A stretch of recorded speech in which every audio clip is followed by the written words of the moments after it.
Hola, ¿cómo les va? Buenas noches. Arranca un nuevo programa de Mercados sin Pulgas aquí en Crónica Televisión.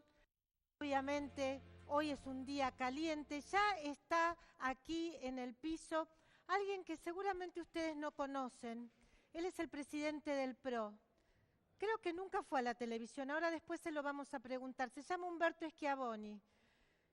Del PRO, no sé si les suena el PRO, es un partido que la gente creía que iba a quedar en la ciudad, un partido que se iba a quedar, un partido municipal, le decían. Ahora el PRO está gobernando la Argentina en alianza, por supuesto, con la Unión Cívica Radical, con la coalición cívica, y el PRO tiene un presidente, es Humberto Schiavoni, que está aquí en Mercados sin Pulgas. Él es además el presidente del bloque de senadores del PRO, porque ha sido electo también senador nacional. Él viene del peronismo, viene de la mano de Ramón Puerta, que estaba muy cerca de Mauricio Macri hace un tiempo. Hoy el que está más cerca de Mauricio Macri y de Marcos Peña es Humberto Schiavoni. Ramón Puerta, por supuesto, embajador en España, pero hoy podríamos decir que Schiavoni es alguien del riñón del oficialismo, y vamos a hablar aquí en Crónica Televisión con él. Pero antes de eso, obviamente habrán visto las imágenes de lo que pasó hoy en la Cámara de Diputados, en la Comisión de Previsión, donde asumió hoy también Eduardo Amadeo como presidente, reemplazando a Mirta Tundis del Frente Renovador. Desde hoy, Cambiemos, el PRO está manejando la comisión presidiendo la Comisión de Previsión, y por supuesto se ha producido un desmadre que me parece que el oficialismo no esperaba.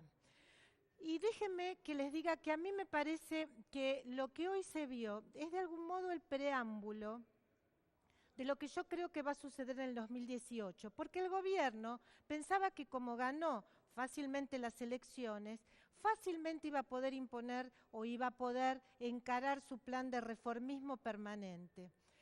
Yo creo que no le va a ser tan difícil tampoco como aspira la oposición, pero también creo que, ¿por qué digo que no va a ser tan difícil? Porque ya tiene los votos el oficialismo en la Cámara de Diputados para que esto sea ley. El problema más grande que tenía el gobierno era convencer a Lilita Carrió. Resuelto el problema Lilita Carrió, ya no tiene prácticamente problemas el oficialismo para aprobar la reforma previsional. De todos modos, la oposición tiene que encontrar un perfil a esta situación tan extraña, que es que un partido que no es peronista, con el que conoce poco, que no termina de entender demasiado, sea el que esté gobernando la Argentina. Y esto obviamente lo primero que sucede es que la oposición se divide, pero también ante un tema de tanto impacto en la gente, de tanto impacto en las familias, de tanto impacto sobre todo en la gente obviamente con más problemas, con más dificultades de recursos, obviamente la oposición aquí se va a unir. Entonces uno aquí lo que ve es que al reformismo permanente también, a partir de los distintos temas que el gobierno va a ir planteando en su agenda, se le va a plantear un conflicto permanente durante todo el 2018. Vamos a ver cómo se maneja la oposición en este 2018, cómo se maneja el gobierno, si realmente va a tener el temple para poder conducir este proceso a un buen puerto. Lo vamos a hablar esto además con Ismael Bermúdez, un periodista que admiro, un periodista que yo siempre digo le tienen miedo todos los gobiernos porque sabe más del sistema previsional que muchos funcionarios. Aquí lo tenemos en el piso de Crónica Televisión también.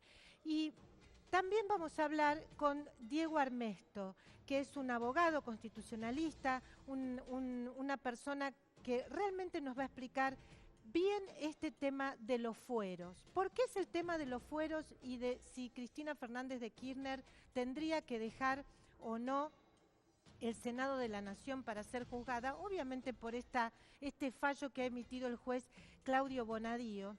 Y acá me voy a detener un minuto. Él pide la detención de Cristina Fernández de Kirchner y pide entonces al Senado, llegó, como ustedes saben, esta semana la nota pidiendo esto, pide que el Senado la desfore, digamos, vete, le quite la inmunidad parlamentaria.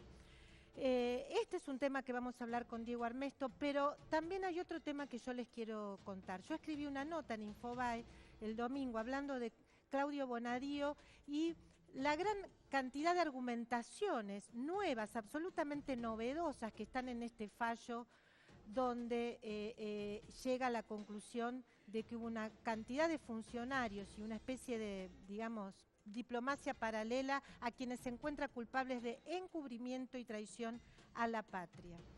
Esta semana salió a hablar Ronald Noble, que era el secretario general de Interpol en tiempos en que se firma este memorando. Y Ronald Noble dijo, no, de ningún modo, volvió a insistir con su tesis. A mí el gobierno de Cristina Fernández de Kirchner, a mí Héctor Timerman nunca me pidió que bajara las alertas rojas contra los responsables del atentado a la AMIA, donde murieron 85 argentinos. No, y volvió a insistir en lo mismo. De hecho, las alertas rojas nunca se levantaron.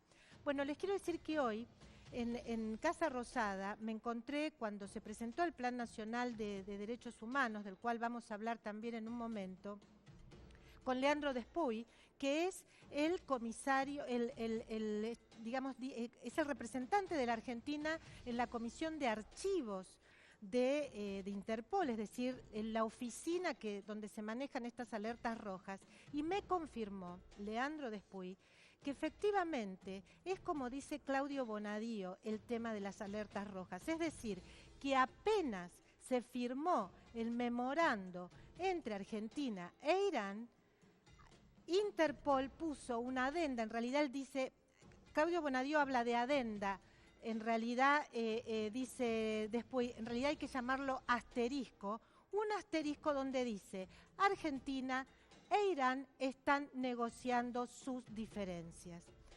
Esto es realmente muy importante. ¿Por qué uno no lo podía ver? Porque en la página pública de Interpol eso no se ve. Eso se ve aquellos policías que piden la documentación, en fin, que requieren la información de Interpol. También me dijo Leandro Despuy que el gobierno de Cambiemos luego agregó otro asterisco, es decir, un asterisco que dice el memorando de Irán fue declarado inconstitucional. Por lo tanto, se volvió a la situación anterior, a la situación de que estos 5 culpables, porque uno murió del